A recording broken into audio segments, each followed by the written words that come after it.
ऐसी क्या मजबूरी हुई कि हमारे जो ये भाई है, जो 12 लोग लगातार रेलवे में सफाई काम कर रहे थे, ये वही 12 लोग हैं जो कोरोना काल में जब लोग अपने घर में बैठे थे, तो ये कोरोना काल में अपनी जान को दान में लगा करके वो कचरे को साफ कर रहे थे, उस गंदगी को साफ कर रहे थे, और लोग आज इसी रूम में बैठ करके उनका नौकरी छीन रहे हैं। तो ऐसे नगर पालिका और ऐसे जिला प्रशासन और ऐसे स्थानीय प्रशासन को मैं बता दूं, आप कोई भगवान नहीं हो। जो आपने जो तय कर दिया वो हो गया। ऐसा आपको क्षणिक लगता होगा कि हमने आदेश निकाल दिया और हमारे आदेश का पालन होगा। मैं इस मंच से आप लोगों को पूरा विश्वास दिलाता हूँ, जीत आपकी होगी और आप लोग पुनः उस रोजगार में जाएंगे। और ये तय, ये जिला प्रशासन भी जानती है, ये स्थानीय प्रशासन भी जानता है, और यहाँ बैठी नगर पालिका परिषद के लोग भी अच्छे तरीके से जानते हैं कि ये जो हमने किया है, हमने गलत किया है, हमने पाप किया है। एक तरफ भूपेश बघेल जी बोलते हैं हम तो लोगों को रोजगार दे रहे हैं, हमने आत्मनिर्भर में लोगों को रोजगार दिया। तो आदरणीय भूपेश बघेल जी से जानना चाहता हूँ, एक तरफ आप रोजगार देने की बात करते हो, एक तरफ वही आपकी कांग्रेस की सरकार गरीबों का रोजगार छीनने वाली सरकार बन के बैठी है। तो ऐसी सरकार को मैं निंदा करता हूँ। आने वाले समय में वो दिन गए, अब ये सरकार केवल 3 महीने की रह गई है। भूपेश सरकार अब 3 महीने की रह गई है। 3 महीने में बदलाव होगा, भारतीय जनता पार्टी की सरकार बनेगी और हमारे गांधीनगर विधानसभा क्षेत्र से आदरणीय देवलाल ठाकुर भारी मतों से जीतेंगे और एक नया इतिहास लिखेंगे। और वो ऐसा क्यों होगा? क्योंकि 15 साल भाजपा की सरकार रही।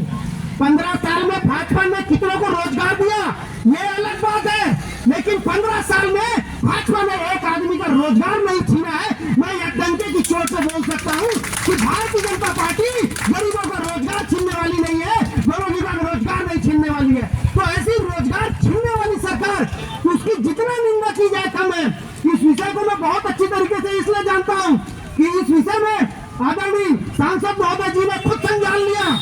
सीएमओ मैडम को बुला करके बातचीत हुई, उन्होंने बोला हम अतिशीघ्र इन 12 लोगों को काम में ले लेंगे। हमारे पास इन्होंने एक 2 साल पुराना एमओयू दिखाया, 2 साल पुराना इन्होंने जो शासन को प्रस्ताव भेजा था वो दिखाया। मतलब कुल मिलाकर के लोगों को गुमराह करने का काम अगर कर रही है तो नगर पालिका परिषद में बैठी हमारी सीएमओ मैडम कर रही है, जो लोगों में भ्रम फैला रही है कि टेंडर हमने किया। अरे भाई, टेंडर आपने नहीं किया, पैसा रेलवे दे रही है। रेलवे ने आउटसोर्सिंग में अगर कॉन्ट्रैक्ट निकाला है और वो कॉन्ट्रैक्ट को आपने लिया है, तो मानवता के आधार पर आपको उन्हीं पुराने लोगों को रोजगार में लेना था और उन्हीं पुराने लोगों को हम रोजगार में लेंगे। ऐसी बातें बोल करके, ऐसा छल करके आपने उस टेंडर को लिया। आज दिल्ली राजरा के खदान में हम लोग काम करते हैं भारतीय मजदूर संघ की तरफ से। आज यहाँ बहुत सारे यूनियन काम करते हैं, बीएमएस के साथ में इंटक है, एटक है, सीआईटी है, छत्तीसगढ़ मुक्ति मोर्चा है, जन मुक्ति मोर्चा है। कोई भी एक नेता आकर के इस मंच में यह नहीं बोल सकता कि हम लगे हुए कर्मचारियों को काम से निकालेंगे, पुराने ठेके में पुराने लोग काम करेंगे। आज सारे ट्रेड यूनियन के मंच से एक साथ हम बोलते हैं, तो ये कैसी परिपाटी है? ये नगर पालिका के लोग ये क्या अपने आप को क्या समझ रहे हैं? लोगों का रोजगार छीनना, किसी के परिवार में, गरीब के घर में अगर रोजी रोटी नहीं है तो उसके घर का चूल्हा कैसे जलेगा? ये एसी रूम में बैठने वाली सीएमओ को समझना पड़ेगा कि आप दिल्ली राज्य की परिपाटी को समझ जाइए। ये तो शुरुआत है। आज हम लोगों ने शुरुआत किया, बंसीलाल जी भूख हड़ताल में बैठे हैं, यहाँ स्थानीय प्रशासन में एसडीएम तहसीलदार पटवारी आ रहे हैं। आप सबको समझना पड़ेगा। यहाँ हम लोग बैठे हैं तो भूपेश बघेल की सरकार से डरने वाले लोग बैठे हैं क्या? आपको डर लगता है क्या? अरे हम अपना कमा रहे हैं, अपना खा रहे हैं। जो सही है वो सही है, जो गलत है वो गलत है। सरकार चाहे किसी की भी हो, आपको सही करना होगा। गरीबों को रोजगार कोई नहीं छीन सकता, वो भी वर्षों से 12-12, 15-15 साल से सफाई का काम करने वाले कोरोना काल में अपनी जान को दान में लगा करके गंदगी साफ करने वालों को अगर आपने रोजगार छीना है तो ये दिल्ली राजरा की जनता को पता चलना चाहिए। हम यहाँ बैठक करके हमने पंडाल लगा दिया। भारतीय जनता पार्टी के हमारे अध्यक्ष राकेश द्विवेदी जी अपने पूरे पार्षदों और संगठन के लोगों के साथ आपने यहाँ समर्थन दिया, इसके लिए मैं आपको बधाई देता हूँ। आपने जनहित के मुद्दे में भारतीय जनता पार्टी के लोग अगर साथ में खड़े हुए हैं तो बधाई के पात्र हैं। लेकिन हम केवल खड़े मत रहे, हम इनके साथ मत रहे। अब ये लड़ाई शुरू हो गई है, अब इस लड़ाई को खत्म करके हम उठेंगे और जीत के साथ उठेंगे, ऐसा मेरे को पूरा विश्वास है।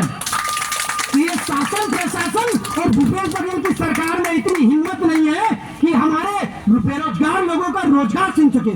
जो आज काम कर रहे हैं, आज वो हमारे अनशन में बैठे एक बुजुर्ग व्यक्ति अपनी जान को दांव में लगाकर 3 दिन से लगातार यहाँ बैठा हुआ है, लेकिन ये अंधी बहरी जिला प्रशासन और स्थानीय प्रशासन अपने कान में रूल डाल करके बैठी हुई है और नगर पालिका के लोग कुंभकर्णी नींद में सोए हुए हैं, तो उनको जगाने का समय आ गया है। हमारे बीच आदरणीय राजेश दसोड़े जी नगर पालिका के सांसद प्रतिनिधि हैं।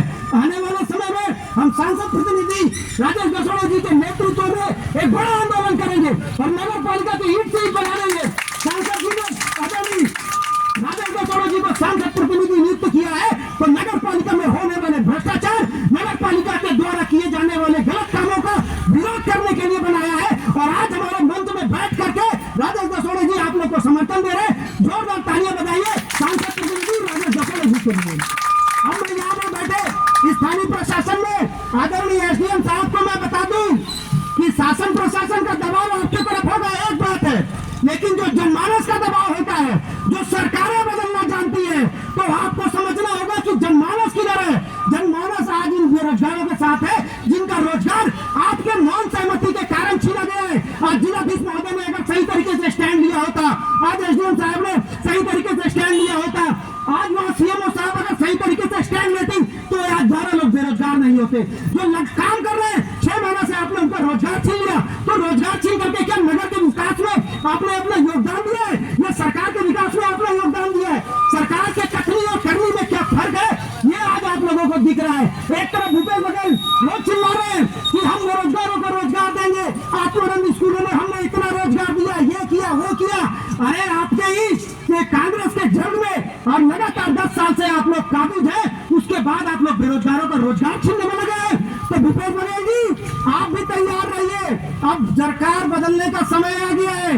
अब जनता जाग चुकी है कि आपका जो दोहरा चरित्र है, एक तरफ आप रोजगार देने की बात करते हैं, दूसरी तरफ जो यथार्थ में हो रहा है आप रोजगार छीनने में लगे हैं।